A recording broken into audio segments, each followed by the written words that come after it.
Hey everyone, welcome to episode 2 of the Reacher podcast. I have my good friend Navi here. For those of you who don't know her, me and her have already talked on a podcast episode before where I was at a previous company. She has a wealth of experience in community management and now has her own agency and is doing phenomenal things in the social commerce space. But I don't want to butcher the intro, so Navi, I'm going to hand it over to you. Could you tell the audience just a bit more about your background, your expertise, and what you do at Sohva? Yeah, definitely. Thanks, Sohan. I'm excited to have this conversation with you.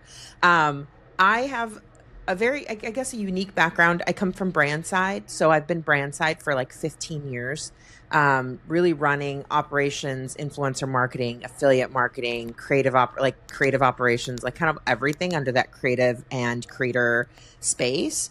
And then most recently, I joined on the TikTok shop side, and I realized that it's somewhere that I really enjoyed being because it was a mix of performance marketing along with like kind of incremental growth versus just vanity metrics. And I started Sohva. I was approached by John Giorso at Vanta 5, and so we're VC backed and have a great team and growing really fast. Awesome. So tell me a little bit more about Sohva and your transition into it. I know from our conversations, you guys are a little bit different in terms of your value prop from like traditional, full service management TikTok shop agencies.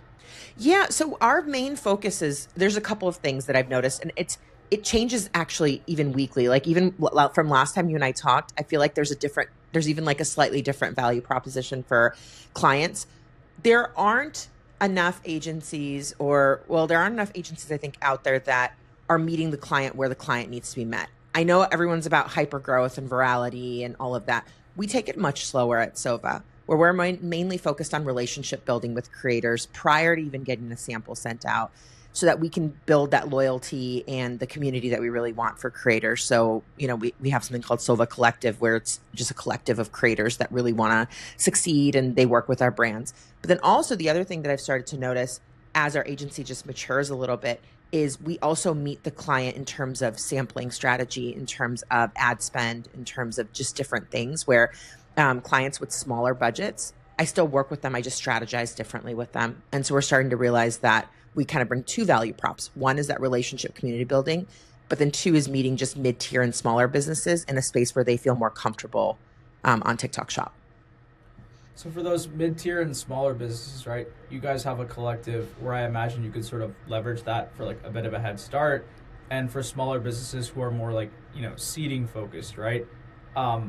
Is that sort of what you're saying? Or is there a combination between traditional TikTok shop, like, mass sampling and affiliate? Or do you tend to lean more towards a community building and seeding for those smaller brands? Yeah, it's mostly community building because, and when I mention like small businesses, we have businesses where they can't send out even 100 samples. It just doesn't work for them margins wise.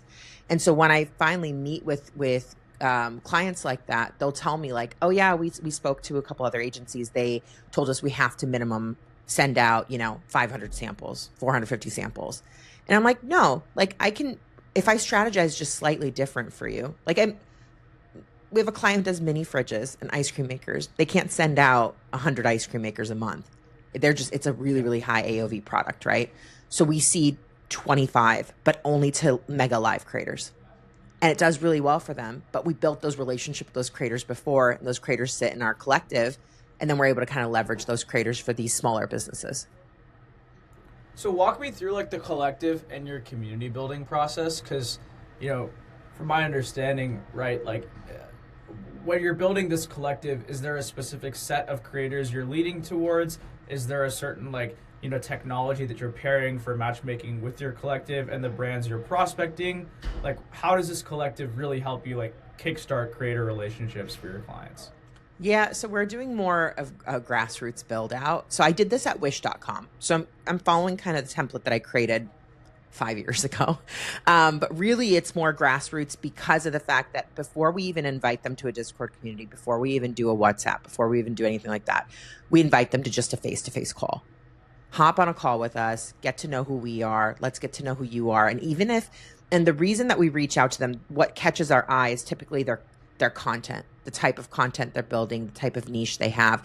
I focus less on the creator counts that they have. I focus less on maybe even GMV. I look at engagement and like, because you want to see growth potential in a creator, not just only hyper growth. Because if you're building the relationship the right way and you're teaching the creator how to actually create content, they become more loyal to you and your brands because you've kind of helped them along in that journey. And I've been in the space long enough, 15 years of looking at influencers, I can kind of tell when someone has it or they don't, right? They just need a little bit of polishing to help them get further. So what does that like, instinct or like itch that they have it look like specifically? Because I think the whole thing in getting caught up is in providing a services business is you need to also show a return on your deliverables, right? So for me, just, from my experience being on the services side, right, talking and level setting expectations with clients, like, you might be able to do it for a few months, but in terms of like, hey, we're going to build your community and we're building communities with creators that have potential, right? That's sort of like a lot of, I guess, capital stress that like a client has to go under, you know what I mean? To wait for that return, right? So like what specific things are you communicating to those clients and letting them know like, hey, this creator has this potential? Are you like forecasting like an expected return, or like based on your experience, like you're saying that this is like a, level 1 growth creator, we're going to have a tier out our community in terms of level 1, 2, and 3, like, would love to like understand your format a bit more. So we do have a tiering system, but I want to take a step back. We're still doing everything else that other agencies are doing. We're still doing mass outreach. We're still talking to new creators every single day. I think the collective is just like a nice umbrella add-on where we are kind of working with, so we do have tiers. We have tier 1 creators who are already driving consistent GMV, especially in the live space. They're driving $100,000, $200,000 in GMV every single month. Those are creators that I actually meet in real life. So I go to a lot of events and I'll meet people in real life. We'll exchange contact information, and just continue relationships that way. Then we have our tier 2 and our tier 3. And like, I was at Wish for 3 years. We saw a lot of those tier 2, tier 3 grow up to tier 1 really quickly with just the right guidance. So my team does like, weekly calls with them. I don't discuss that a lot with my clients. They only care about the tier 1 creators. Tier 2 and tier 3, that's a love language that I speak with those creators myself to kind of grow them and then introduce them to the brands. So we'll help them grow internally first before we introduce them to other brands that we think would be like a potential fit. But then, for example, like I have one creator who is brand new. She doesn't have a lot of followers, but she has these gorgeous cats. And so we just signed on, a pet client who was looking for 2 beautiful cats to be UGC and like build out, the brand around cats. I'm like, okay, well, we have this creator here. She's low potential, but I think UGC wise, she could work really well. So even though she was tier 3, I was able to kind of push her over to the client. So I'm always kind of optimizing there, but but like I said, we're still doing what traditional agencies are doing. Where we're doing kind of the outreach and the sampling and everything. And that's, we use Reacher to do a chunk, a big chunk of that. So we're still doing the automation outreach. We're still kind of meeting these creators, but then we're also educating these creators in the Sohva collective. And then the thing that Reacher does double for us is we're able to then recruit creators that are doing really well via the app as well. Got it. That makes sense. And understood. You do sort of have to have this like top of funnel recruitment, going on. Through That's right. Reacher, or another software. A couple of things I want to drill down on, right? So you said the tier 3 creator grew pretty fast into tier 2 or tier 1. What does that timeline look like, and what does the development process specifically look like? What are leading indicators that a creator is growing between the tiers, you've described, and that timeline, right? I know for those people who aren't familiar with like how long it takes to build relationships and build community, what should they expect? Yeah. I tell all my clients the first 30 days, we're probably not going to be recruiting or sampling a lot, even if you're already approved on TikTok Shop. Because, well, if you're not approved on TikTok Shop, then that's a battle in itself with the approvals and, getting up and running. But if you are approved, we don't really start sending out samples day one. It takes us a few weeks to kind of figure out the right creators that we want to reach out to, the right niche. We'll start reaching out on Reacher right away, getting some interest, talking to creators, because we really want to make sure one sample goes as far as it possibly can. We all know that when you send out mass sampling, you get about a 30% post rate. from that sampling. So 100 samples you sent out, you're going to get about 30 pieces of content. Out of the 30 pieces of content, how much is going to be good content? Probably about half of that. Instead of 100 samples, you get what, 15 pieces of good content? Our focus is if we spend a few weeks prior actually talking to creators, seeing what the output can be with them, offering them kind of incentives to post more, like a commission bump if they post 5 times that month, or you know what I mean? Like things like that. Then we can, when we send out a sample, we're more likely to get 60 videos. And out of the 60, you'll get 30 that are really good, right? So you're doubled your return just by waiting 2 to 3 weeks to build relationships after we do our outreach. So you're effectively building creator relationships to optimize your, I guess like I'm going to put a term on it, like creator conversion rate, right? Correct. And so like, I think what people traditionally see in the space from Discords that I've audited is that through coaching and maybe on the 4th to 5th piece of content that creator creates, their creator conversion rate goes up. But you're saying that if you're doing some pre-vetting up front and I guess like walking them through a line of questioning, you're able to like skip maybe the creator conversion rate climb that happens in those first 2 to 3, posts, right? Because I think most people are using some sort of incentive structure, coaching opportunities channel like in their Discord to gamify. But I am curious, right? When you're doing this vetting, what does your line of questioning look like, to get this information, from creators that they would skip, that creator conversion rate climb? Yeah. So the first one I ever did this with was the ice cream maker client, because I could only send out, I think, 14 samples the first month, Sohan. And so it was like 14 samples. What do I do with 14 samples? Right. So I did outreach. And then when I got some interest from live creators, I hopped on a call. And like, hey, we have this ice cream maker. Like, what interested you in this ice cream maker? Do you think this is like a niche fit? If you were to go live, how many times do you think you'd go live, a week for them? What education do you need in order to run this ice cream maker? Because you might not know how to actually use the ice cream maker, right? And then I talked to them about their journey on TikTok Shop. You're making this much GMV. I can see you're making this much GMV. Where would you like to get to? What would be your goal to get to? If we could provide you training, or we could help you with production, or like I could watch you on the back end of your TikTok live, would that be beneficial to you to help you? So it's kind of like a two-way street, right? Mostly it's a transaction.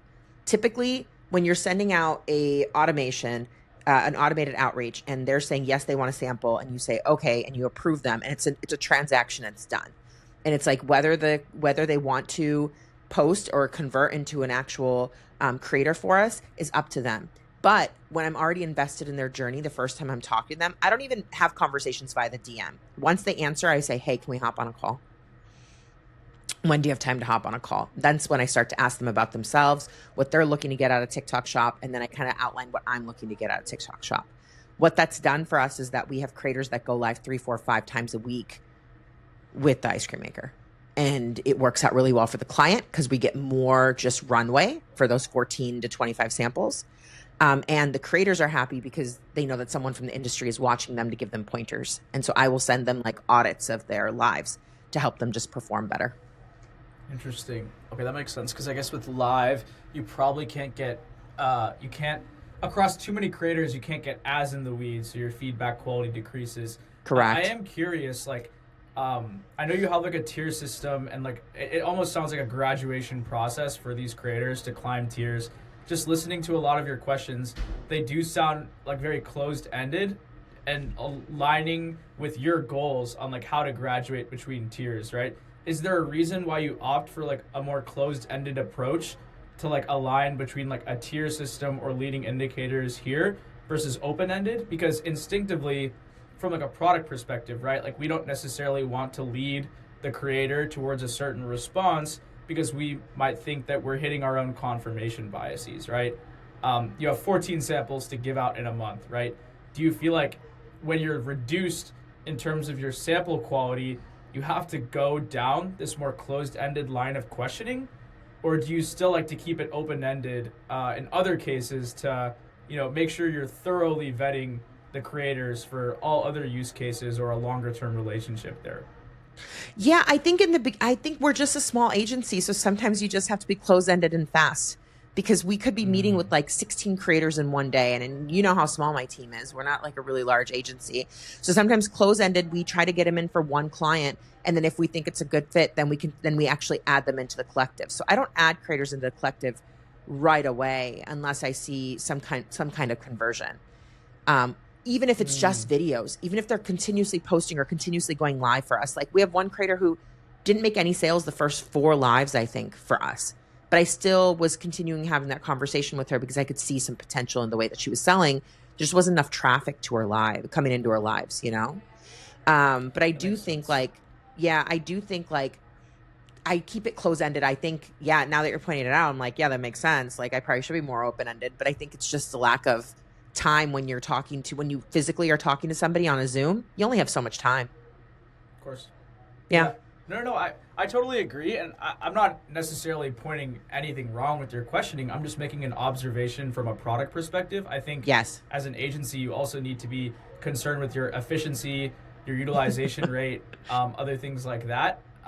You're scaling your team. If you want to ask for more money for hires, these are all things you have to also keep in your mind as a founder. So I totally understand where you're coming from. I am curious, right? You're saying that you add, I noticed that you were talking about, I haven't added this creator into the Sohva collective, or this creator gets added in there. Like, what are the criteria that you have that you use to add people into the Sohva collective? And the reason I'm asking is because on Reacher and all these other automation tools, you can set up all kinds of logic where it's a creator posts X amount of times and does this GMV, right? These are all leading indicators from a quantitative perspective that these creators will hit your creator conversion rate for future projects that you have, right? Correct. But for an agency, building relationships with creators across a portfolio of brands, right? Do you think there's any other things that you have to consider when you're bringing a creator into your community? Yeah, so we use all of the automation tools on Reacher, and we'll filter based on, so tier 1, when we try to recruit for tier 1, which is kind of our most aggressive recruitment strategy, it's anyone that's driving a significant amount of GMV, but also posting rates and engagement rates, right? You want to make sure they're not just posting for one product and making $100,000 a month. It needs to be diversity of products that they're posting about. I would prefer they're not just selling one eggshell chair and making $100,000 in GMV. I prefer they're selling like 5 different things and they're collectively making $100,000 in GMV. It leads to you knowing that they can diversify the product and they can sell more than just an eggshell chair, right? In this example. But then when we're looking for tier 2 or tier 3, then I use filtering just for post rates and engagement, not necessarily GMV, because these are people that are posting, they're getting the right engagement, they're just not getting the conversion. That's where we can help.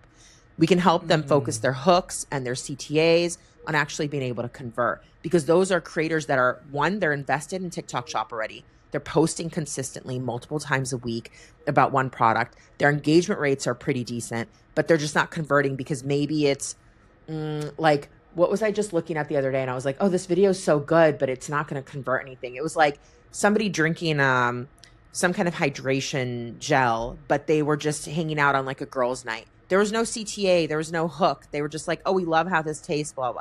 They didn't say like, buy this product or what the benefits were. And I was like, oh, it's such a beautiful visual video. But nowhere does it actually scream out like, buy this product. It's more just like, there's so much going on in the video that the product kind of gets hidden, you know?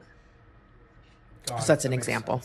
Yeah. So basically looking at middle of funnel metrics like engagements, likes, maybe even clicks, right? But the click order rate is off, and then you're like, we can optimize that with coaching, analyzing the data, giving you feedback loops in the Discord.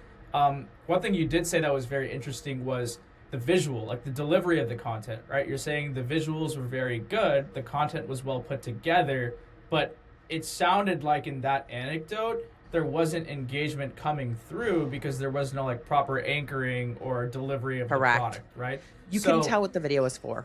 Yeah. So basically, why would you choose a creator like that to focus on if they're not like anchoring the video properly, or there is no like middle of funnel leading indicators that this creator would convert long term in a community? Or would you her engagement was really high. It was like a 14% engagement rate. So comments, likes. She also was posting about that product like 5-6 times a week. It just wasn't the right type of content. And so I knew that if she's posting a lot, if she has a high engagement rate, if I just give her some pointers, she can actually start to sell. Okay, 14% on shoppable content, or is that 14% Shoppable content? Yeah. So her click-through rates and like she had an insane amount of comments about everything else in her video but the product. Do you get what I'm saying? So like for me, to me, because I've been in this, I think, space long enough, I'm like, okay, if I just give her a few pointers, I feel like she's like almost there. Almost there. All she had to do was a voiceover on that video that talked about the benefits of the product, and the video would have done so much better because people were looking at it. It was visually appealing. People were watching the whole video. People were commenting on it. But if she had just really driven that what she was talking about was that hydration helper, then she would have done much better. It's interesting because people are always like one of the things I feel like people miss the most in their creative briefs is like not specifying voiceover versus like, talking live. When you're looking at data, like how do you know that the video needs a voiceover, and how do you know that adding a voiceover is going to lead downstream to better results? These are hard for me to answer because it's just like gut. Like, I'm just like, I've seen enough. You know what I mean? I've seen enough. And I'm like, okay, I've seen enough of this where to me, it's like, yeah, this is gonna like this. Like, I feel like, and I'm a big tester. So even if it doesn't work, I'll move on to the next thing. So like, say we do a voiceover. Say my gut says, if we do a voiceover, it's going to do better. And she does a voiceover and it just sucks. It doesn't actually do better. It actually does worse. Right. Then I'd be like, I'm one of the first people to be like, oh yeah, maybe my instincts were wrong in this case. Let's go ahead and try something else. But I test out stuff myself too. I will not tell you which account I test from because the content is just horrible. But I'm always testing out like really bad content with different types of hooks and voiceovers, and like, because I just want to see what works and what doesn't. So I'm testing it daily myself. I have my own UGC account. I create a ton of UGC. Never use my face, but I'm always like doing different things with the product just to see like what converts. So I had this one video where I'm like literally in like, I posted it twice, just slightly different. One is with like the product sitting in front of me and I'm talking about how I'm hiding from the kids and because they're going to eat all the product. And like, it just doesn't, it's more of a storytelling and it doesn't do very well. But then I post this same video, just slightly different with a voiceover about the actual nutritional facts and how I'm like picky eaters and how like, picky eaters will eat it really well. I sold like 7 boxes of that. And it's not a lot, but I sold 7 boxes of that product on that one take versus the other, which was like enough of a difference for me where I was like, oh, okay, so people care more about, the picky eater story worked better than a mom hiding in a room because the kids think this food is so good. So I think like for me, it's just, I test myself quite often. I post a lot. Yeah, no, I think that's good coming from like a first party perspective. I think for me, like obviously, like I've never sold any sort of units on my affiliate account, so respect for you for being able to actually sell something. I think like one thing I've tested is like product placement in the video. How long in the visual clip do you have it? Does that get picked up in a GMV max, right? I think like those are the things I'm testing. And the reason I'm curious about the whole voiceover versus non-voiceover is, we're looking to build models that are looking at every aspect of the video delivery, right? Whether we have like a certain, split screen like we're doing right now in the video, how well does that perform?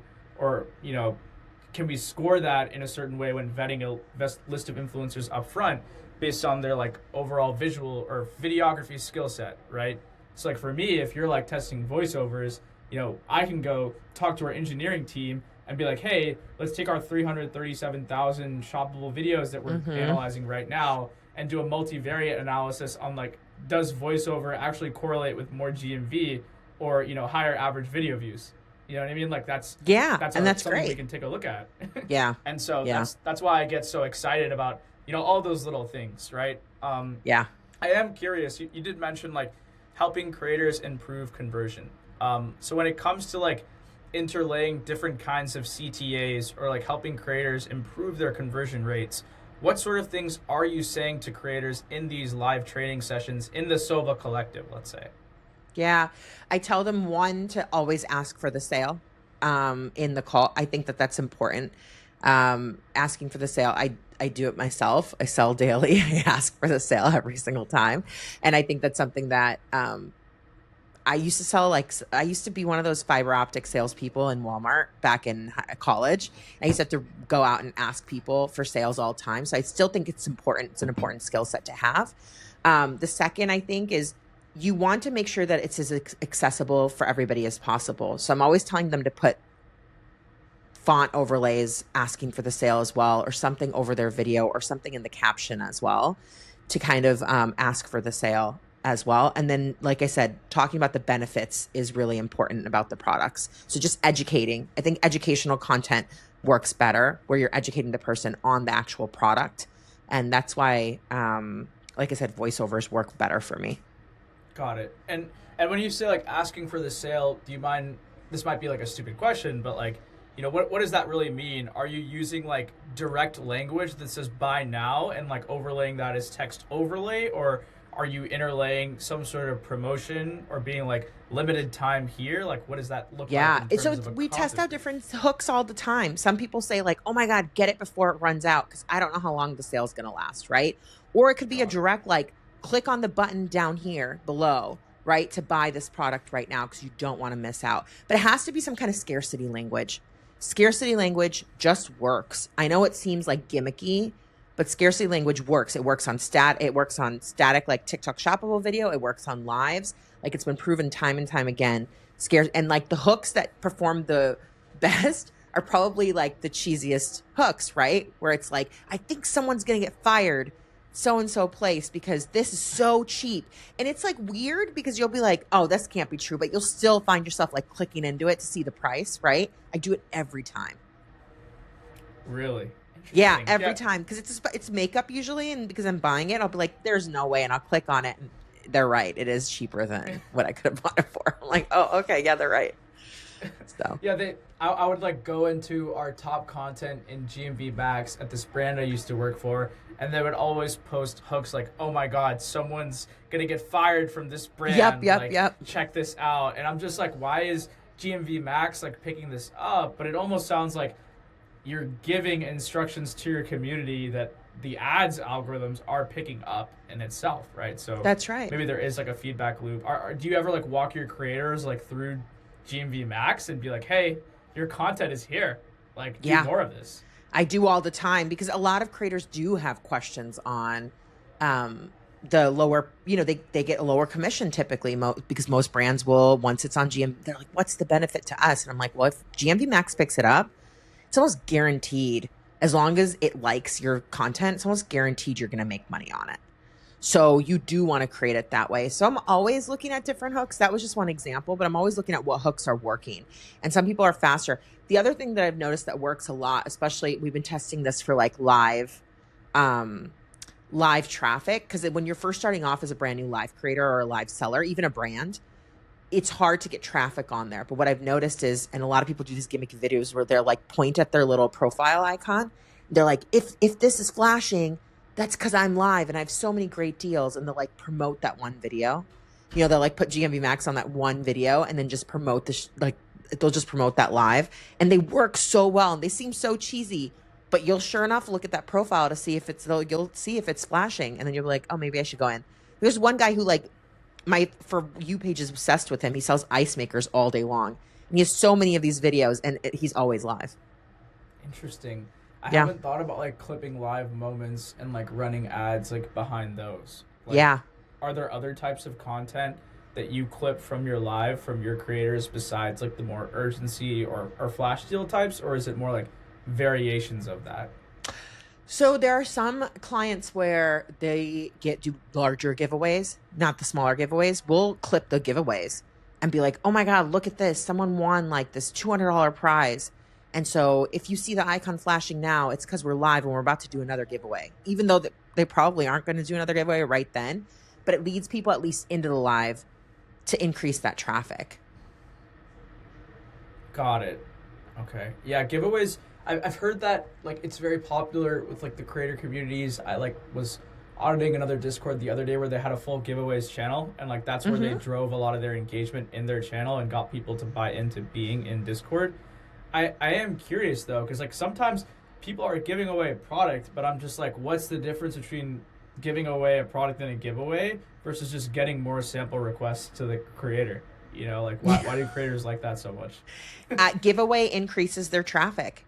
I think I've watched so many lives. I've probably watched like thousands of lives at this point, fully from beginning to end. Every time there's a giveaway, I swear people just scroll looking for a giveaway.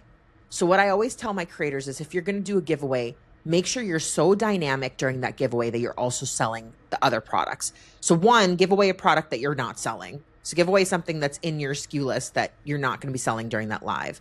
Otherwise, it's just you're like doubling down. Two, talk about like be very dynamic when you're doing the giveaway, because you're going to go from 12 people looking at your live to all of a sudden like 70 to 100 people looking and waiting, because they're stuck inside that live until the giveaway's over, right? You can't win unless you're in the live. You have to stay there. So if you have a captive audience for like that 5 minutes that the giveaway is going on, you better sell the shit out of like what you're selling there, because that's when you get the most conversions. Because as soon as the giveaway's over, Sohan, you lose all those people pretty consistently because they're going to the next video. That makes sense. So giveaways are basically like traffic lubricant for your live. Yeah. Like that's what they really are. Right? Yeah, that's right. And you get all your traffic in, and you're just being like, hey, creators, here's how you get the traffic. Once you get it, then do this. You know what I mean? That's right. And then when they do that, then you clip it, and then you recycle that into ads, and then you showcase that during creator training. Is that okay? That's right. That makes sense. And do you ever offer, because I think like giveaways for creators in like Discord channels are traditionally for like product bundles or for awards. Do you ever offer a live giveaway option as a prize, you know, or like a raffle to your creators, being like, hey, we'll like subsidize your giveaway, or like we'll sponsor your giveaway on your next live? Yeah, if they do well for us, we actually will pay for the giveaways from our brands. So we talk to our brands prior. We ask for a certain percentage of the samples to be used as giveaway options on lives. It is such an important lever to be able to pull on live. Interesting. So is that part of like your incentive structure for the Sohva Collective? Correct. Okay. Creators love giveaways. Yeah. It makes sense the way you articulated it, right? It's essentially like a traffic hack. So that means that they just have to work on their conversion rate in the community. And if you subsidize their traffic, it's a no-brainer to stay in the community, right? Because that's right. A path to like long-term success. I guess like for agencies who are like, let's say I'm like a senior director of a TikTok shop agency, and I'm making making like some sort of budget for finance on like how I put together my affiliate incentives for my community. What sort of things like should I be asking for like outside of these giveaways? Like how do I frame it to a decision maker, to let them know that these funds are gonna, be profitable for the book? Yeah. I talk about, as soon as I hop on a sales call with any brand, they always ask me, how much commission do you want to pay affiliates? I always give them a range, because I want to have, commission is always the number one lever that we pull for creators, where we'll increase commission as conversion. I do it two ways, either as conversion increases and they start to make more GMV, or even if they're posting more content, right? Because at the end of the day, like TikTok Shop's a content engine and GMV Max is fed by content. So sometimes the name of the game is like, if one brand only has 12 pieces of content, well, then I might start incentivizing more creators to post more and give them a higher percentage on sales, right? The second way that we incentivize and talk to creators or talk to brands about how they need a budget is also talk to them about just incentivizing them with, people are weird. They love swag in like a weird way. So some of my brands have like, I don't know, t-shirt swag or like hats or like something. And like people love having those giveaways done. So we'll do a giveaway where we're like, post for this brand, and one of you will win $100 gift card and like a hat. And like people go crazy for this hat. Like they ask less about the gift card and like more about the hat. It's like weird psychology, but it works. And brands love it because typically they already have a lot of swag laying around. Some of these brands do. And it's easy for them to do a giveaway like that. But I'll also ask them for gift card giveaways or cash giveaways as well, on top of the percentage of affiliate commission.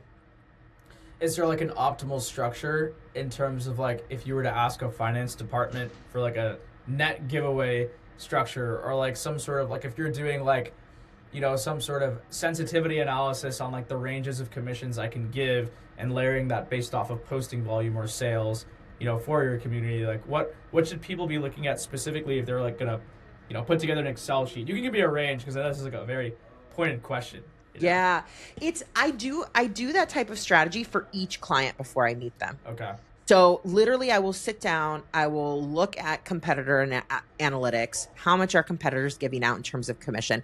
So let's say a competitor in the space, it's 15% average, right? Everyone's giving out 15%. I would tell the brand 15 to 20. And I would start them off at 15%, and then I would keep that 5% as an incentive, for an incentives. You know what I mean? As a tiered structure. But I would base it on what competitors are doing, because I would want them to at least minimum be matching competitors in commission, and then kind of offering a bonus boost on top. Because what's happening now is we're realizing, like, a couple of our brands, there's like the same creators that are creating content across the board. And so you want to be able to just beat out the competitor just by a smidge. Interesting. Yeah. That makes sense logically. I guess for agencies who are in your shoes, right, where they have a portfolio of brands where the AOV range is so drastic, like the AOV range itself is probably bigger than the commission range you're saying, right? It's true. So if we were to like normalize incentives across a book of like 15 brands, right, hypothetically, you have ice cream makers on one end, right, and then you have like some like $30 AOVs. Do you still keep it at 15% commission if you're thinking about your budget? No, it depends on the niche, right? So if I have a t-shirt brand or if I have apparel, I'll go higher. I'll tell them like it has to be 25 to 30%, right? Just because, or skincare even, right? Because skincare, like it's a competitive space. But then I have other really like unique offerings and their margins are lower. So their average is anywhere from 10 to 15%. So that's why I do a lot of competitive analysis prior to joining the call, because I'll look at in the niche, what are other people offering? And then I'm big on unit economics, Sohan. I'm big on unit economics. I will run them through a calculator where I put in landed costs with shipping. I will take out the TikTok fee. I will take out the affiliate fee, and I will take out our fee, our percentage.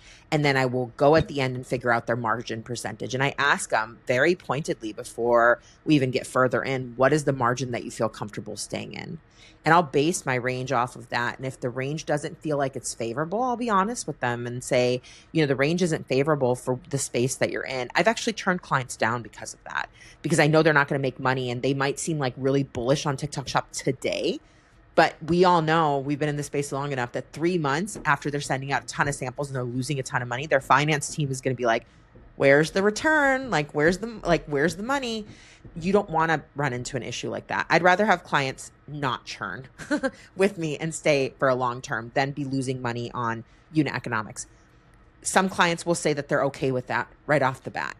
And it's part of the contract then. I'll mention in the contract that we will be suffering probably a net profit loss for the first 4 or 5 months before we start making really a profit, because we're eating into their margins so heavily.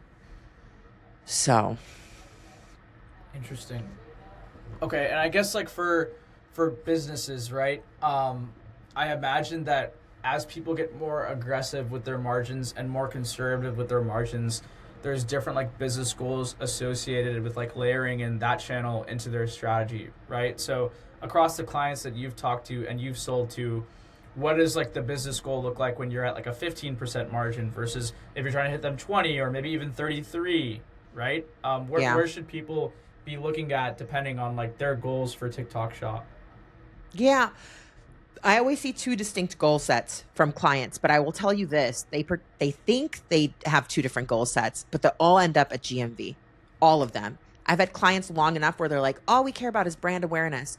So just push up the commission rate and get as many videos out there as possible, because in their eyes, and if you think about it, this is right, it's like a cheaper version to get brand awareness and UGC out onto the TikTok Shop platform than paying a company to do UGC for you, right? Because UGC is notoriously just very expensive.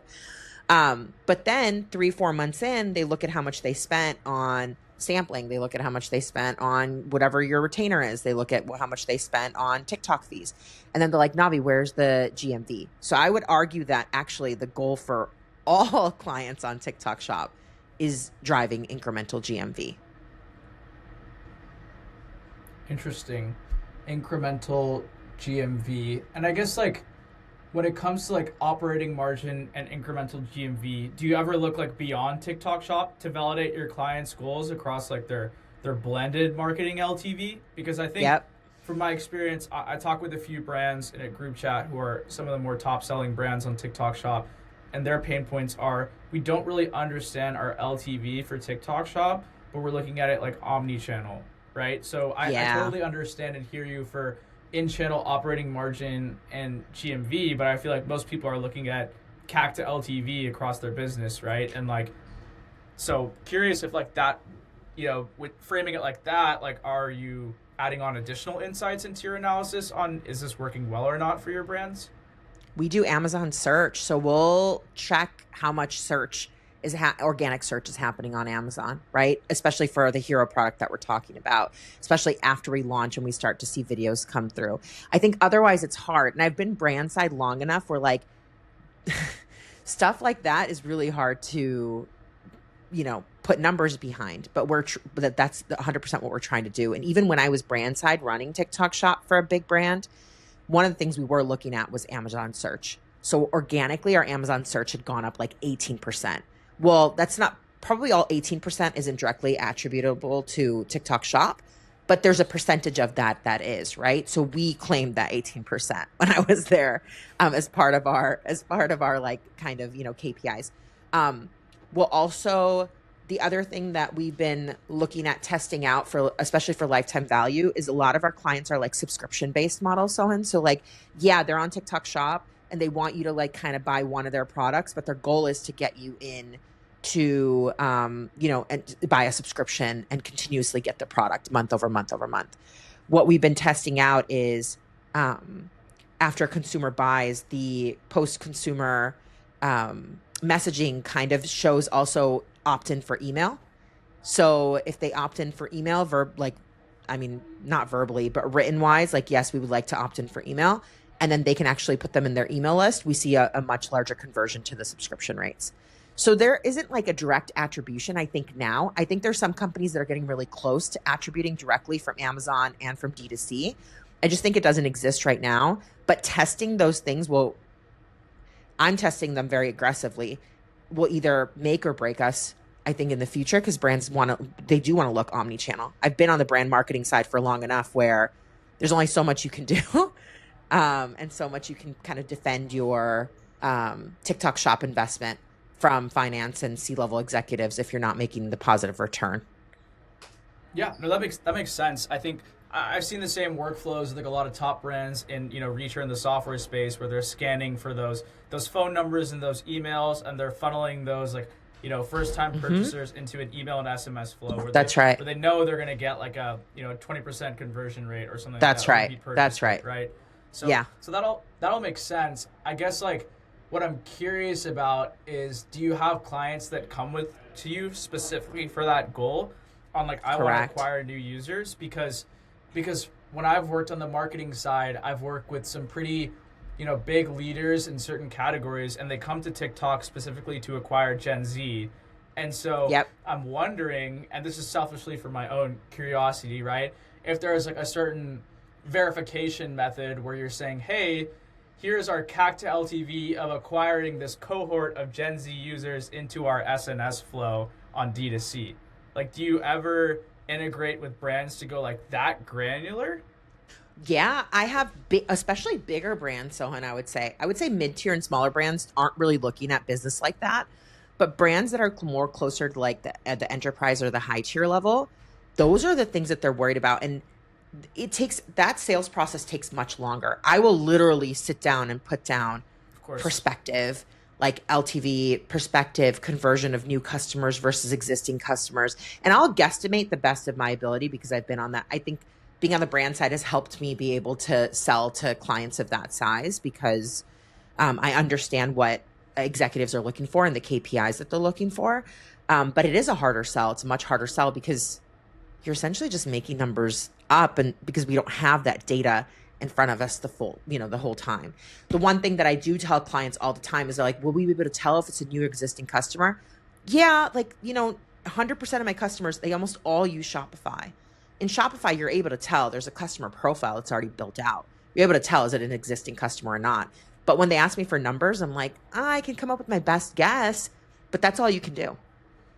Yeah, it's tough because TikTok is just now like they released this whole like customers tab like a few Yep. months ago, right, within their platform. So they're just now getting there, but they're like, Yep.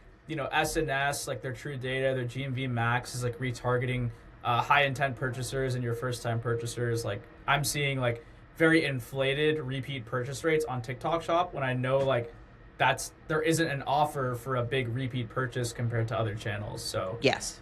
I hear you. So it's hard to like parse through that data, and I don't think many agencies have really, or any agencies have really validated that for TikTok Shop channel alone. Yes, that's right. But yeah, appreciate the chat, and thanks for hopping on. Great session as per usual. Yeah, awesome. Thanks, Owen.